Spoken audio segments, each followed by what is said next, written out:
Hello friends, P is ಕಿಚನ್ಗೆ ತಮಗೆಲ್ಲರಿಗೂ ಸ್ವಾಗತ. ಇವತ್ತು ನಾನು ನಮ್ಮ ಉತ್ತರ ಕರ್ನಾಟಕದ ಸ್ಪೆಷಲ್ ಬೆಲ್ಲದ ಗೋಧಿ ಉಂಡೆ ರೆಸಿಪಿನ ತಮ್ಮೆಲ್ಲರ ಜೊತೆ ಶೇರ್ ಮಾಡ್ಕೊಳಕತ್ತೀನಿ. ಬರೀ ಮೂರು ಇಂಗ್ರೀಡಿಯೆಂಟ್ಸನ್ನು ಉಪಯೋಗಿಸಿ ಮಾಡುವಂಥ ಈ ಬೆಲ್ಲದ ಗೋಧಿ ಉಂಡೆ ಮಾಡೋದಂತೂ ಭಾಳ ಈಸಿ ಐತಿ ಮತ್ತು ತಿನ್ನೋಕ್ಕೂ ಅಷ್ಟು ರುಚಿಯಾಗಿರ್ತೈತಿ. ಸೊ ಬರ್ರಿ ಹೆಂಗೆ ಮಾಡೋದು ಅಂತ ಹೇಳಿ ನೋಡೋಣಂತೆ. ನಾನಿಲ್ಲೇ ಗೋಧಿ ಉಂಡೆ ಮಾಡೋಕ್ಕೆ 1 ಕಪ್ಪಷ್ಟು ಗೋಧಿ ಹಿಟ್ಟನ್ನು ಸಾಣಿಸಿ ತೊಗೋಬೇಕು ಹಿಟ್ಟು. ಆಮೇಲೆ ಒಂದು ದಪ್ಪ ತಳದ ಪಾತ್ರೆ ಒಳಗೆ ಇದನ್ನ ಹಾಕ್ಕೊಂಡು ಲೋ ಟು ಮೀಡಿಯಮ್ ಫ್ಲೇಮ್ನಾಗನ ಇಟ್ಟು ಇದನ್ನು ಕೈ ಬಿಡಲಾರ್ದಂಗೆ ಈ ರೀತಿ ಹುರಿಬೇಕು. ಹಿಟ್ಟು ಚಲೋ ತಂಗೆ ಹುರಿಬೇಕು. ಕೈ ಬಿಡಲಾರ್ದಂಗೆ ಮೀಡಿಯಮ್ ಫ್ಲೇಮ್ನಾಗ ಒಂದು 7ರಿಂದ 8 ನಿಮಿಷ ಹುರಿಬೇಕು. ಇದನ್ನು ಹುರಿದಂಗೆ ಈ ರೀತಿ ಸ್ವಲ್ಪ ಕಲರ್ ಚೇಂಜ್ ಆಗ್ತೈತಿ. ಇದು ಲೈಟಾಗಿ ಕಲರ್ ಚೇಂಜ್ ಆಗ್ತೈತಿ. ಅಲ್ಲಿ ಮಟ್ಟ ಇದನ್ನು ಹುರಿಬೇಕು. ಮತ್ತು ಹುರ್ಕೊತ ಹೋದಂಗೆ ಇದು ಸ್ವಲ್ಪ ಇದ್ರದ್ದು ಪರಿಮಳ ಬರ್ತೈತಿ. ಹುರಿದಿದ್ದ ಹಿಟ್ಟಿಂದ ಅಲ್ಲಿ ಮಟ್ಟ ಇದನ್ನು ನಾವು ಹುರಿದು ತೊಗೋಬೇಕು. ಇಷ್ಟು ಹುರಿಯೋಕೆ ನಂಗೆ ಒಂದು 7ರಿಂದ 8 ನಿಮಿಷ ಟೈಮ್ ತೊಗೊಂಡೈತಿ. ಈಗ ಇದನ್ನು ತೆಗೆದು ಒಂದು ಬುಟ್ಟಿ ಒಳಗೆ ತೆಗೆದು ಇಟ್ಕೋತೇನೆ. ಇದು ಸ್ವಲ್ಪ ತಣ್ಣಗಾಗಬೇಕು. ಈ ಹಿಟ್ಟು ಪೂರ್ತಿ ತಣ್ಣಗಾಗೋ ಮಟ್ಟ ಬಿಟ್ಬಿಡ್ತೇನೆ. ನಾನು ಒಂದು ಅರ್ಧ ಕಪ್ಪಷ್ಟು ತುಪ್ಪನ ಕರಗಿಸೋಕೆ ಹಾಕ್ಕೊಳಕತ್ತೇನೆ. ತುಪ್ಪನ ಕರಗಿಸಿ ತೊಗೋಬೇಕು. ಮತ್ತು ಭಾಳ ಬಿಸಿ ಮಾಡಬಾರ್ದು. ತುಪ್ಪ ಬರೀ ಕರಗಬೇಕಷ್ಟೆ, ಕಾಯಿಸೋದೇನಿರಂಗಿಲ್ಲ. ಅಷ್ಟೊತ್ತಿಗಂದರೆ ಹಿಟ್ಟು ಸ್ವಲ್ಪ ತಣ್ಣಗಾಗೈತಿ. ಈಗ ನಾನು ಇದಕ್ಕೆ ಒಂದು 3/4 ಕಪ್ಪಷ್ಟು ಬೆಲ್ಲನ ಕುಟ್ಟಿ ಹಾಕ್ಕೊಂಡೇನೆ, ಪುಡಿ ಮಾಡಿ ಹಾಕ್ಕೊಂಡೇನೆ.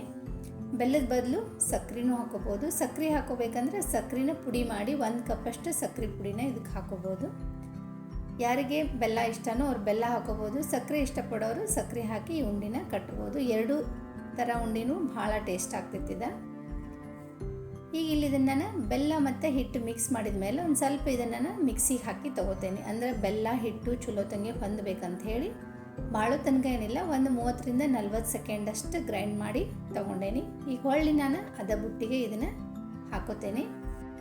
ಈಗ ಇದಕ್ಕೆ ಒಂದು 2ರಿಂದ 3 ಏಲಕ್ಕಿನ ಕುಟ್ಟಿ ಇಟ್ಕೊಂಡಿದ್ದೆ, ಏಲಕ್ಕಿ ಪುಡಿ, ಮತ್ತು ಒಂದು 5-6 ಬಾದಾಮನ್ನ ಚೂರು ಮಾಡಿ ತುಪ್ಪದೊಳಗೆ ಹುರಿದು ಇಟ್ಕೊಂಡಿದ್ದೆ. ಅದನ್ನು ಹಾಕ್ಕೊಂಡು ಇದನ್ನು ಚಲೋ ತಂಗಿ ಒಂದ್ಸರಿ ಈ ರೀತಿ ಕೈಲೇ ಮಿಕ್ಸ್ ಮಾಡ್ಕೊಂಡೆ.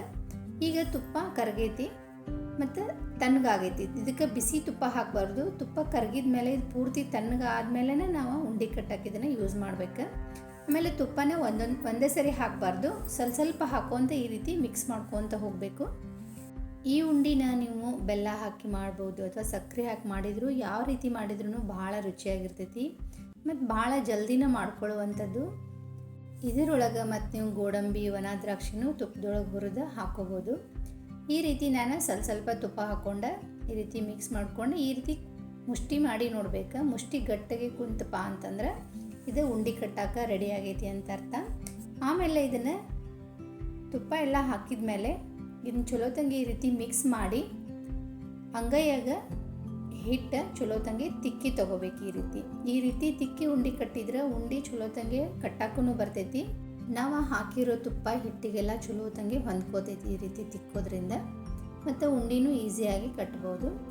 ಈ ರೀತಿ ಹಿಟ್ಟು ತಿಕ್ಕೊಂಡ್ಮೇಲೆ ನಾವು ಯಾವ ಸೈಜಿಗೆ ಉಂಡೆ ಕಟ್ತೇವಲ್ಲ ಆ ಸೈಜಿಗೆ ಸ್ವಲ್ಪ ಹಿಟ್ಟು ತೊಗೊಂಡು ಕೈಗೆ ಒಂದು ಸ್ವಲ್ಪ ತುಪ್ಪ ಸವರ್ಕೊಂಡು ಈ ರೀತಿ ನಾವು ಯಾವ ಸೈಜಿಗೆ ಉಂಡೆ ಕಟ್ತೇವಲ್ಲ ಆ ಸೈಜಿಗೆ ತೊಗೊಂಡು ಈ ಉಂಡಿನ ಸ್ವಲ್ಪ ಒತ್ತಿ ಕಟ್ಟಬೇಕು. ನಾವು ಪ್ರೆಸ್ ಮಾಡಿ ಕಟ್ಟಬೇಕಾಗ್ತೈತಿ. ನಾವು ಮೇಲೆ ಈ ರೀತಿ ಸ್ವಲ್ಪ ಸ್ಲೋ ಆಗಿ ಕಟ್ಟಿದೀಪ ಅಂತಂದರೆ ಈ ಉಂಡೆ ಇಟ್ಟು ಕೂಡಲೇ ಒಡೆದು ಬಿಡ್ತೈತಿ. ಭಾಳ ಸೂಕ್ಷ್ಮ ಇರ್ತೈತಿ ಇದು ಉಂಡೆ. ಅದಕ್ಕೆ ಇದನ್ನು ಈ ರೀತಿ ಸ್ವಲ್ಪ ಅಂಗೈ ಒಳಗೆ ತೊಗೊಂಡು ಸ್ವಲ್ಪ ಜೋರಂಗೆ ಪ್ರೆಸ್ ಮಾಡಿನ ಕಟ್ಟಬೇಕು. ಇದನ್ನು ಅಂದ್ರೆ ಉಂಡೆ ಒಡೆಯಂಗಿಲ್ಲ. ಈ ರೀತಿ ಪ್ರೆಸ್ ಮಾಡಿ ಕಟ್ಟಿದ ಮೇಲೆ ಇದನ್ನು ಅಂಗೈ ಒಳಗೆ ಒಂದು ಸ್ವಲ್ಪ ಈ ರೀತಿ ಚಲೋ ತಂಗೆ ರೋಲ್ ಮಾಡಿದೀವಿ ಅಂತಂದ್ರೆ ಉಂಡೆ ಒಂದು ಸ್ವಲ್ಪ ಶೈನಿ ಆಗ್ತೈತಿ, ತಿನ್ನೋಕ್ಕೂ ರುಚಿ ಇರ್ತೈತಿ, ನೋಡೋಕ್ಕೂ ಚೆಂದ ಕಾಣಿಸ್ತೈತಿ. ಈ ರೀತಿ ಒತ್ತಿ ಉಂಡೆ ಕಟ್ಟಕ್ಕೆ ಬರೋಂಗಿಲ್ಲ, ಆ ರೀತಿ ಕಟ್ಟಿದ್ರೆ ನಮ್ಗೆ ಉಂಡೆ ಕುಂಡ್ರಂಗಿಲ್ಲ, ನಮ್ದು ಉಂಡೆ ಮಾಡೋಕ್ಕೆ ಬರೋಂಗಿಲ್ಲ ಅನ್ನೋರು ಒಂದು ಸ್ವಲ್ಪ ತುಪ್ಪದ ಕ್ವಾಂಟಿಟಿನ ಜಾಸ್ತಿ ಮಾಡ್ಕೋಬೇಕು. ತುಪ್ಪ ಸ್ವಲ್ಪ ಜಾಸ್ತಿ ಹಾಕಿದ್ವಿಪ್ಪ ಅಂದರೆ ಒಂದು 2-3 ಟೀ ಸ್ಪೂನ್ ಸ್ವಲ್ಪ ಜಾಸ್ತಿ ತುಪ್ಪ ಹಾಕಿದ್ವಿ ಅಂದ್ರೆ ಉಂಡಿನ ಈಸಿಯಾಗಿ ಕಟ್ಬೋದು. ನೋಡಿರಿ, ನಾನು ಈ ರೀತಿನ ಉಂಡೆ ಇಷ್ಟು ರೆಡಿ ಮಾಡಿ ಇಟ್ಕೊಂಡೇನಿ. ಭಾಳ ಈಸಿ ಐತಿ ಮಾಡೋದು, ಭಾಳ ಜಲ್ದಿನ ಮಾಡ್ಕೊಳ್ಳುವಂಥ ಗೋಧಿ ಉಂಡೆ. ತಿನ್ನಕ್ಕಂತೂ ಅಷ್ಟು ರುಚಿಯಾಗಿರ್ತೈತಿ. ಇದನ್ನು ನಾವು ಒಂದು ಸರಿ ಮಾಡಿ ಒಂದು 15ರಿಂದ 20 ದಿನ ಆರಾಮಾಗಿ ಯೂಸ್ ಮಾಡ್ಬೋದು. ನೋಡಿ ನಾನು ಅರ್ಧ ಕಪ್ಪಷ್ಟು ತುಪ್ಪ ತೊಗೊಂಡಿನಲ್ಲ, ಅಷ್ಟು ತುಪ್ಪ ಯೂಸ್ ಆಗಿಲ್ಲ. ನಾನು 1 ಕಪ್ ಗೋಧಿ ಹಿಟ್ಟಿಗೆ 1/4 ಕಪ್ಪಷ್ಟು ತುಪ್ಪ ಯೂಸ್ ಆಗೈತಿ ಅಂತ ಹೇಳ್ಬೋದು. ನಾನು ಇಷ್ಟು ಉಂಡಿನೂ ಕಟ್ಟಿ ತೊಗೊಂಡೀನಿ. 1 ಕಪ್ ಗೋಧಿ ಹಿಟ್ಟಿಗೆ ಒಂದು ಮೀಡಿಯಮ್ ಸೈಜಿಗೆ ಒಂದು 9 ಉಂಡೆ ರೆಡಿ ಆಗ್ಯಾವ. ಇದು ಎಷ್ಟು ಸಾಫ್ಟ್ ಆಗ್ಯಾವ ಅಂತ ನಾನು ನಿಮಗೆ ಇಲ್ಲಿ ಕಟ್ ಮಾಡಿ ತೋರಿಸ್ತೇನೆ. ನೋಡಕ್ಕೆ ಸೇಮ್ ಐತೆ, ಬೇಸನ್ ಉಂಡಿಗತೆನ ಕಾಣಿಸ್ತೈತಿ. ತಿನ್ನಕ್ಕೆ ಮಾತ್ರ ಭಾಳ ರುಚಿ ಐತಿ. ಏನಾರೇ ಸ್ವೀಟ್ ತಿನ್ನಬೇಕು ಅಂತ ಅನಿಸಿದಾಗ, ಮನೆಯಾಗೇನು ಸ್ವೀಟ್ ಇಲ್ಪ ಅಂತಂದಾಗ ಫಟಾಫಟ್ ಅಂತ ರೆಡಿಯಾಗೋ ಈ ಗೋಧಿ ಉಂಡಿನ ಮಾಡಿಕೊಂಡು ತಿನ್ಬೋದು. ಭಾಳ ರುಚಿಯಾಗಿರ್ತೈತಿ. ಮಾಡೋದಂತೂ ಅಷ್ಟು ಸಿಂಪಲ್ ಆಗೈತಿ. ಈ ರೆಸಿಪಿ ನಿಮಗೆಲ್ಲರಿಗೂ ಇಷ್ಟ ಆಗೈತಿ ಅಂತ ಅಂದ್ಕೊಂಡೇನಿ. ಈ ರೆಸಿಪಿ ಇಷ್ಟ ಆಗಿದ್ದರೆ ಲೈಕ್ ಮಾಡಿರಿ, ಶೇರ್ ಮಾಡಿರಿ. ಇನ್ನಷ್ಟು ಹೆಚ್ಚಿನ ರೆಸಿಪಿಗಳಿಗಾಗಿ ಚಾನಲ್ನ ಸಬ್ಸ್ಕ್ರೈಬ್ ಮಾಡೋದನ್ನು ಮರಿಬೇಡ್ರಿ. Thank you.